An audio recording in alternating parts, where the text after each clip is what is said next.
Alam mo bang minsan mas nakakabaliw ang hindi ka nawawala, kundi hindi ka lang maintindihan, hindi siya makatulog, hindi dahil sa no contact mo, kundi dahil sa tanong na iniwan mo. Bago natin simulan, shoutout sa mga loyal kong subscribers. Salamat sa patuloy na pagsuporta sa aking channel. Kayo ang inspirasyon ko sa paggawa ng mga bagong content. Kung bago ka sa channel ko, comment mo na kung taga saan ka. Sa dami ng videos tungkol sa no contact strategy, parang ito na ang ultimate na solusyon sa lahat ng heartache, ghosting, o dating games. Pag hindi mo siya pinansin, hahanapin ka. Pag nawala ka, saka ka lang niya mamimiss. Silence is power. Pero bakit may mga lalaki pa ring sumusubok ng no contact pero hindi pa rin hinahabol? Hindi man lang nasasaktan yung babae. Hindi man lang nagtatanong kung nasaan ka. Walang I miss you. Walang kumusta ka na. Bakit? Kasi predictable ka. Kapag alam ng babae na galit ka o gumagamit ka ng strategy, nawawala ang epekto ng mystery. Kahit hindi mo siya ini-inform na no contact muna ako, makikita niya sa mga galaw mo, sa pagiging cold mo, sa timing mo ng pag-disappear. Sa utak niya ang dating ay, okay, drama na naman. Strategy lang to. Magpaparamdam din to after ilang araw. At doon pumapasok ang problema. Nawawala ang psychological confusion. Ang no contact, kapag obvious at expected, ay nawawalan ng bisa. Hindi na siya nagtatanong kung bakit ka nawala. Alam niya na ang sagot. Gusto mo bang habulin ka niya? Gusto mong mamiss ka niya? Gusto mong ikaw ang laman ng isip niya bago siya matulog. Hindi yan mangyayari kung predictable ka. Ang predictable na lalaki, hindi nagtatagal sa utak ng babae. Let's face it. Kapag alam niyang umaasa ka pa rin, kapag ramdam niyang isa lang to sa mga testing phase mo, wala siyang pressure, wala siyang urgency, wala siyang emotional pull, wala siyang takot na mawala ka talaga. Kahit pa 30 days kang hindi magparamdam, kung hindi siya naguguluhan, hindi siya mababaliw. At tandaan mo, yung pinakamalakas na emotion sa isip ng babae ay hindi love, kundi confusion. Kapag confused siya, dun siya nagkakagulo. Doon niya in-stock ang profile mo. Doon siya nagbabalik ng mga memories niyo. Doon niya sinasabi sa mga kaibigan niya, hindi ko alam, parang ang weird. Hindi ko ma-explain, pero hindi siya mawala sa isip ko. Kapag narinig mong sinasabi niya, yan ibig sabihin tama ang ginagawa mo. Pero kung deadma lang siya, chill lang, hindi ka nagpaikot sa utak niya. At dito papasok ang psychological hack number 1, the mystery effect. Ang hack na ito ay hindi lang simpleng disappear. Hindi ito basta cold treatment. Ito ay ang intelligent use of uncertainty para magkaroon ka ng puwersa sa utak ng babae. Ano nga ba ang mystery effect? Ito yung ginagawa mong hindi niya alam kung ano ka talaga sa kanya ngayon. Hindi ka na sweet pero hindi ka rin rude. Minsan online ka, minsan wala. Minsan nagli-like ka ng story niya, minsan seen lang. Hindi ka nagpapaliwanag. Wala kang clear closure. Ang ginagawa mo ay nag-iiwan ka ng tanong, hindi ng sagot. Halimbawa, may pagka-active ka ulit sa social media pero hindi mo siya pinapansin. Nagpa-story ka ng travel or productivity pero never mo siyang tinag o binanggit. Ang tanong sa isip niya, sinong kasama niya? Sinong nagpicture? May iba na ba? Nag-comment ka sa post ng mutual friend niyo pero hindi mo siya fina-follow up. Ibig sabihin, alam niyang online ka, pero hindi ka interesado sa kanya. Ang tanong sa isip niya, bakit hindi siya nagme-message sa akin? Nagbigay ka ng reaction sa story niya, or tapos nawala ka ulit ng ilang araw, may cue pero walang follow-up. Tanong sa isip niya, nagparamdam siya tapos bigla na lang wala? Ito ang power ng emotional ambiguity. Hindi ka lang basta no contact. Ikaw ay isang unresolved puzzle, isang cliffhanger, isang tanong na gusto niyang sagutin. Ayon sa pag-aaral mula sa Journal of Experimental Social Psychology, may ginawang experiment sa mga babae. Sila ay pinakita ng profiles ng mga lalaki. Ipinakita sa kanila kung sino sa mga lalaking ito ang interesado sa kanila, hindi interesado o hindi sure kung interesado ba o hindi. Guess what? Pinaka na-attract sila sa mga lalaking uncertain. Yes. Hindi yung obvious na gusto sila. Hindi rin yung malamig, kundi yung mga lalaking hindi nila ma-decipher. Bakit? Dahil sa dopamine effect of incomplete rewards. Kapag nabigyan ka ng full reward, dopamine spike, tapos normal na ulit. Pero kapag maybe may reward, kapag baka gusto ka rin niya, nagiging obsessive ang utak. Paulit-ulit iniisip ng utak ng babae ang, may chance pa ba kami? Gusto ba niya ako o hindi? Ako ba ang iniisip niya? Hindi ka na lang lalaki sa buhay niya, isa ka ng emotional puzzle. At hindi mapakali ang utak ng babae hanggat hindi nasasagot yon. Bonus tip. How to apply the mystery effect. Be unexpected. Kung dati consistent ka sa pag-good morning, bigla mong itigil. Pero wag mong gawing obvious na sinadya mong itigil. Magpaka-normal lang. Hindi mo kailangan ng explanation. Maintain low-key presence. Mag-online ka sa tamang oras pero wag mong i-message. Minsan mag-story, minsan wala for 3 days. React without engagement. Pwede kang mag-react sa post niya, pero wag kang mag-send ng follow-up message. Leave her hanging. Post things that raise questions. Isang coffee shop picture na may 2 tasa pero walang context. Isang caption na reset or detachment pero walang explanation. Wag mong lagyan ng drama. Hayaan mong siya ang mag-isip. Don't clarify anything.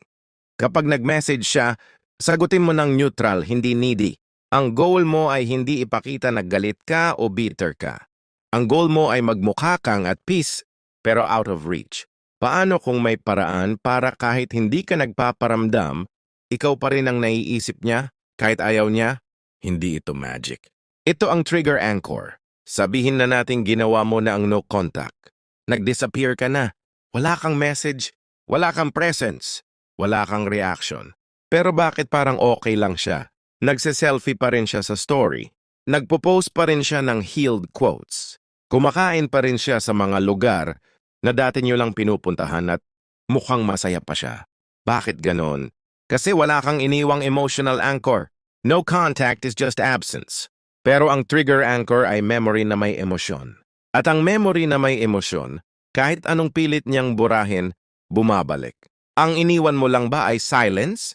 O may iniwan ka bang emotional trigger? Kasi kung wala kang naiwan, madali siyang makakalimot. Madali niyang ma-replace ang routine niyo. Madali niyang masabing, wala lang naman pala siya. Pero kung naiwanan mo siya ng trigger, kada may maaamoy siyang pabango na katulad ng suot mo, kada maririnig niya ang isang kanta, kada madadaanan niya ang lugar na pinuntahan niyo, parang nandun ka pa rin. Ang tawag dito sa psychology ay emotional encoding. At kung matutunan mo kung paano ito gamitin, kahit anong no contact ang gawin mo, ikaw pa rin ang mararamdaman niya. Ang trigger anchor ay isang bagay, lugar, amoy, tunog, o habit na ini-associate niya sa iyo na may kalakip na emosyon. Hindi lang ito basta memory. Ito ay memory na sinilyuhan ng emosyon. Kapag narinig niya, naamoy niya, nakita niya, nararamdaman niya ang eksaktong emosyon nung kasama ka niya. At kung mas intense ang emosyon na naranasan niya sa moment na yon, mas malalim ang anchoring. Paano magtanim ng trigger anchor? Step 1. Gamitin ang lakas ng senses. Pabango, gumamit ng specific scent na lagi mong suot kapag kasama mo siya.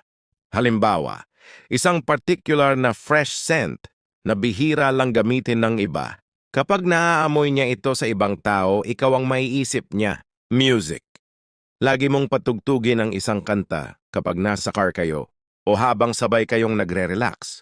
Don't tell her it's your song. Let the brain do the anchoring. Touch behavior. Isang unique na gesture na ikaw lang ang gumagawa. Halimbawa, pagtapik sa noo, pagkiss sa balikat o pagkurot sa pisngi. Ulitin mo ito sa pinaka-intimate, pinaka-emotional moments ninyo. Step 2. Emotional intensity. Hindi sapat na present ka. Kailangan intense ang nararamdaman niya habang nangyayari ito. Nung tinulungan mo siyang umiyak at sinabi mong kahit anong mangyari, nandito lang ako. Nung nagbonding kayo sa ulan at pinagtawanan niyo ang lahat ng bagay. Nung niyakap mo siya habang sobrang lungkot niya at walang ibang tao sa paligid. Kapag ganitong moments mo iniwan ang anchor mo, meron ang pagkakatatak. Step 3. Gamitin bago mag-no contact. Bago ka tuluyang mawala o mag-disappear, mag-create ka ng malalalim na trigger scenes. Halimbawa, isang huling date na sobrang saya tapos wala ka ng paramdam.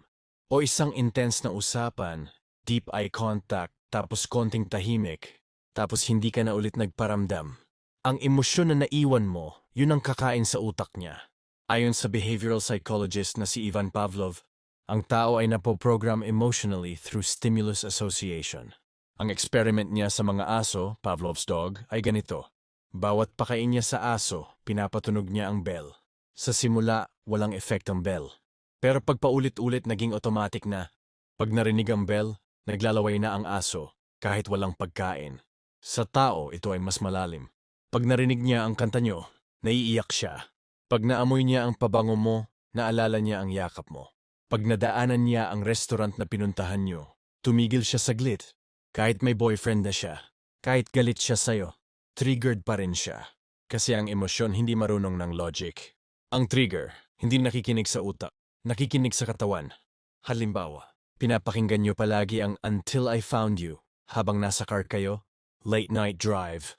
May time pa nga na pinatugtog mo ito habang tinitingnan mo siya na parang sinasabi mong, ikaw na talaga, araw na ng hiwalayan. Nag-no contact ka. Months later, nasa Grab siya. Tapos biglang tumugtog yung kanta. Boom, naiyak siya. Hindi niya alam kung bakit. Kasi yung kanta naging trigger anchor. At ikaw, bumalik sa isip niya kahit wala ka. Halimbawa, nagpasyal kayo sa rooftop, wala masyadong salita. Tumingin ka sa kanya tapos tahimik lang. Ni hindi mo siya hinalikan. Pero naramdaman niya yung tension. Tapos niyakap mo siya sa lamig ng hangin. Pag naulit ang eksenang yon, kahit hindi ikaw ang kasama niya, ikaw pa rin ang mararamdaman niya. Magababala, huwag gamitin kung hindi seryoso. Warning, huwag mong gagamitin ang trigger anchor para lang paikutin ang babae. Hindi ito panglaro. Emotional connection ito. Kung wala kang balak panindigan, huwag kang magtatanim ng emotional seeds na hindi mo kayang alagaan. Ginagamit ito ng mga mature na lalaking marunong magpigil at marunong magrespeto. Ang tunay na stoic, alam kung kailan tumigil sa panlilinlang. Kung gusto mong hindi lang siya maghanap ng presence mo, kundi maalala ang emosyon ng pagkasama mo, gamitin mo ang trigger anchor. Hindi sapat na hindi ka nagpaparamdam. Dapat kahit hindi ka nagpaparamdam, ikaw pa rin ang nararamdaman. Ang pinaka nakakabaliw na lalaki, hindi lang nawawala. Binabago niya kung sino siya. Habang pinapanood siya ng babae mula sa malayo. Gusto mong habulin ka? I-reprogram mo kung paano kanya naiisip. Ginawa mo na lahat. No contact, mystery effect, trigger anchors. Pero bakit parang hindi pa rin siya naa-attract? Bakit parang kahit ilang linggo ka nang wala, hindi pa rin siya na-curious kung anong nangyayari sa'yo? Ito ang hindi sinasabi ng karamihan. Kapag ang image mo sa utak ng babae ay desperate, needy, or weak, kahit mawala ka pa ng isang taon, yun pa rin ang maalala niya. Ang problema ay hindi kung nasaan ka, kundi kung sino ka sa utak niya. Kaya ngayon, kailangan mo ng identity shift. Kung iniwan ka niya bilang lalaking sobrang clingy, o lalaking hindi makapagdesisyon, o lalaking laging umaasa sa kanya emotionally, yun ang lalaking nasa utak niya ngayon. Kahit wala ka na, kahit hindi ka na needy, kahit nagbago ka na sa totoo mong buhay. Kung hindi mo binabago ang identity mo sa utak niya, useless. Kasi ang tao, lalo na ang babae, ay mahilig maglagay ng label. Siya yung guy na emotional. Siya yung hindi marunong humawak ng boundaries. Siya yung laging available. Siya yung boring. Siya yung wala namang direction. At kapag ganito ang pagkakakilala niya sa'yo, kahit anong gawin mong no contact, ang iniisip pa rin niya, wala naman akong namiss. Kaya ang kailangan mong gawin ay hindi lang mawala, kundi i-reprogram ang imahe mo sa isipan niya. Ano ang identity shift? Ito ay ang conscious transformation ng perceived image mo sa isip ng babae habang wala ka. Ibig sabihin, habang hindi ka nagpaparamdam, binabago mo ang pagkakakilala niya sa'yo indirectly. Ito yung pinaka-advanced sa lahat ng psychological hacks. At kung magagawa mo ito ng tama, hindi lang curiosity ang mararamdaman niya, kundi paghanga. Paano mo babaguhin ang perception niya kahit wala ka? Controlled visibility, silent branding. Hindi ka nagpaparamdam sa kanya, pero nakikita niya ang pagbabago mo. Nagpo-post ka ng growth-related content. Books na binabasa mo, gyms na pinupuntahan mo, projects na tinatrabaho mo, o kahit trips na solo mong ginawa. Hindi mo kailangan magpakitang cool ka. Just show development, calmly, confidently, and with mystery. No captions like new me. Walang ganon. Hayaan mong siya ang mag-isip. Ang goal, Pag nakita niya ang post mo, hindi niya alam kung paano ka na i-label. Wait, siya ba to? Parang iba na siya. Bakit bigla siyang naging mysterious and composed? Bakit parang mas confident na siya ngayon? This confusion becomes fascination. Passive mutual connections. Kapag may mutual friends kayo, gumamit ng passive social proof. Let them talk about your growth organically. Huwag mong utusan. Huwag mong i-direct. Example, nagkita kayo ng mutual friend nyo. Chill lang. Masaya kang kausap. After nyo magkita, ang gagawin niya, magkukwento yun sa kanya. Oy, nakita ko si pangalan mo. Parang ibang tao na siya ngayon. Mas focused na siya. Ang lakas ng aura. Mukhang may bago siyang ginagawa. Ang impact, hindi mo sinabi. Hindi mo pinilit. Pero nabago ang image mo sa utak ng babae through someone else. Mas believable, mas powerful. Quiet confidence plus absence, chubid respect. Kapag hindi mo siya kinukulit, pero alam niyang nagiging successful ka in your own lane. Kapag hindi ka nagpapaliwanag, pero kitang-kita ang glow up mo. Kapag hindi ka nagpapansin, pero bigla kang umangat, dun siya mababaliw. Hindi dahil na-miss ka niya, kundi dahil hindi ka nabagay sa dating pagkakakilala niya. At ito ang pinakamasakit. Kapag napagtanto niyang ang version mo ngayon, yun pala ang lalaking gusto niyang makilala ngayon. Pero wala ka na. Ayon sa isang study mula sa University of California, ang taong pinaniniwala ang nagbago ay mas nagiging attractive kaysa sa taong consistent lang ang image. Bakit? Kasi ang change ay sign ng growth. At ang growth ay sign ng capability, confidence, and emotional maturity. Ang babae ay naturally naa-attract sa lalaking may direction. Marunong magdisiplina sa sarili. Hindi nagpapaliwanag pero lumalalim. Kapag nakita niyang you evolved without her, dalawa lang ang mararamdaman niya. Pagsisisi, intriga na may halong paghanga. At ang combination na yan ay tinatawag nating silent revenge. Hindi ka nagalit. Hindi ka nag-message ng one day you'll regret this. Hindi ka naging bitter. Nagbago ka lang, tahimik, malupit, epektibo. Real-life scenes, gamitin ito sa tamang timing.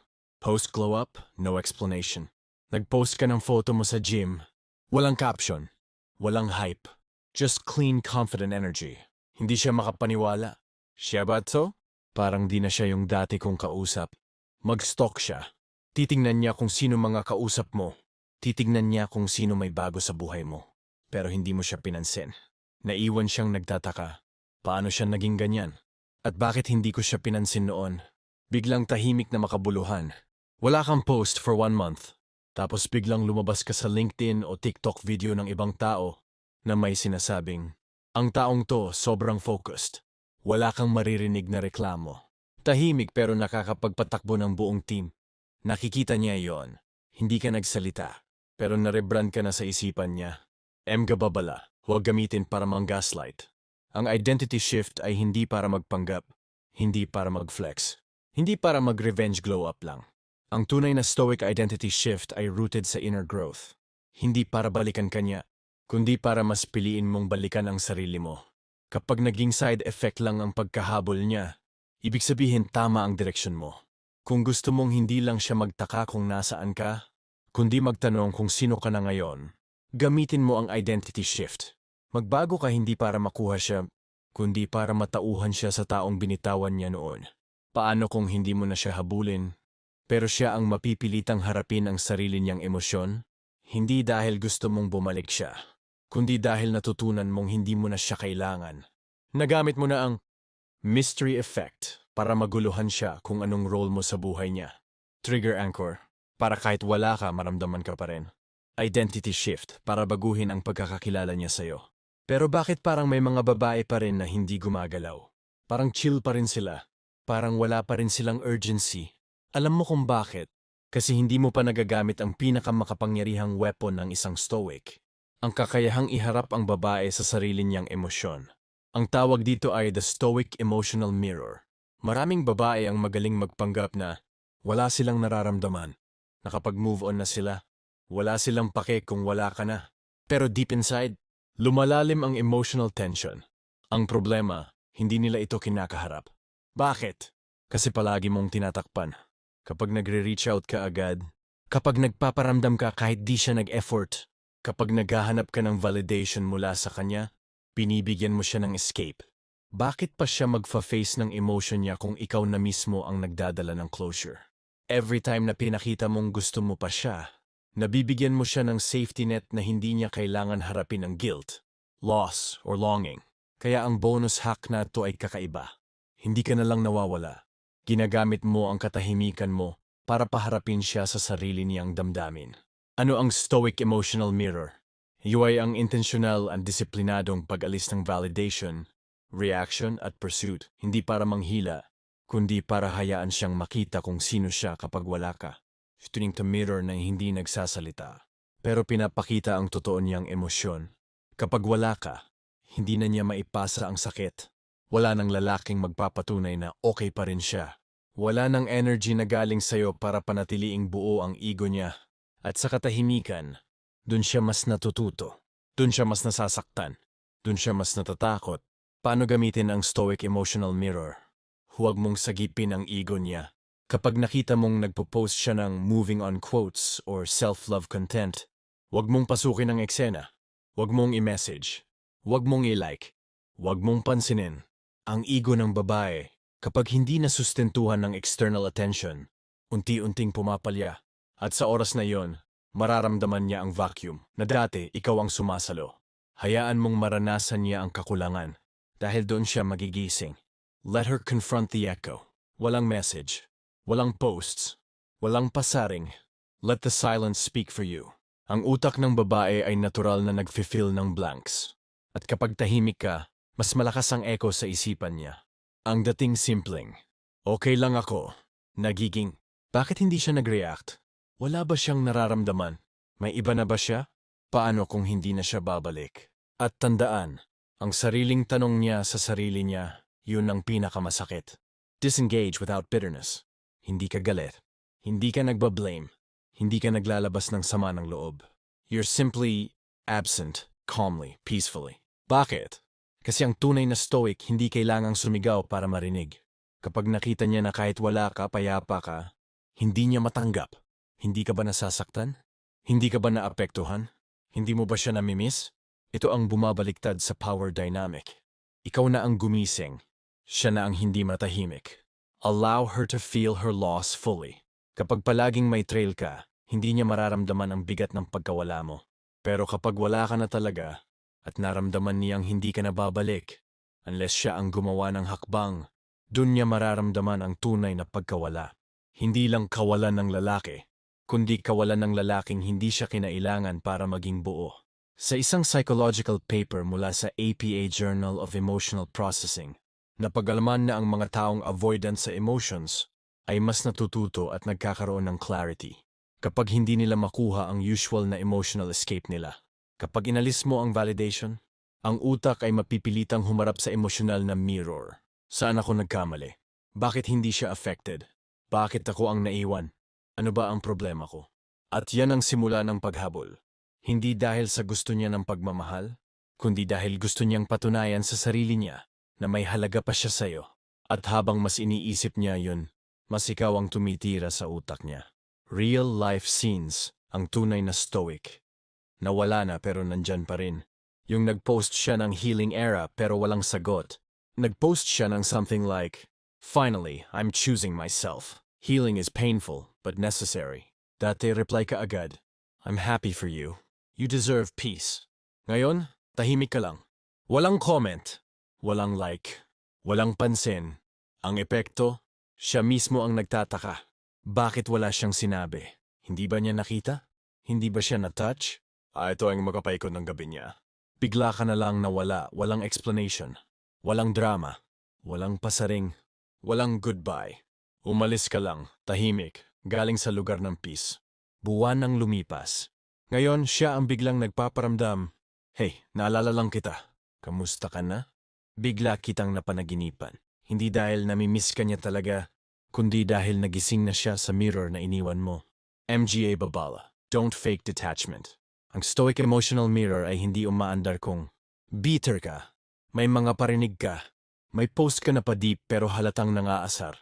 Sinusubukan mong mapansin pa rin kahit di ka nagre-reach out. Kailangan mong maging totoo sa detachment mo. Ang silence mo ay hindi dapat performance.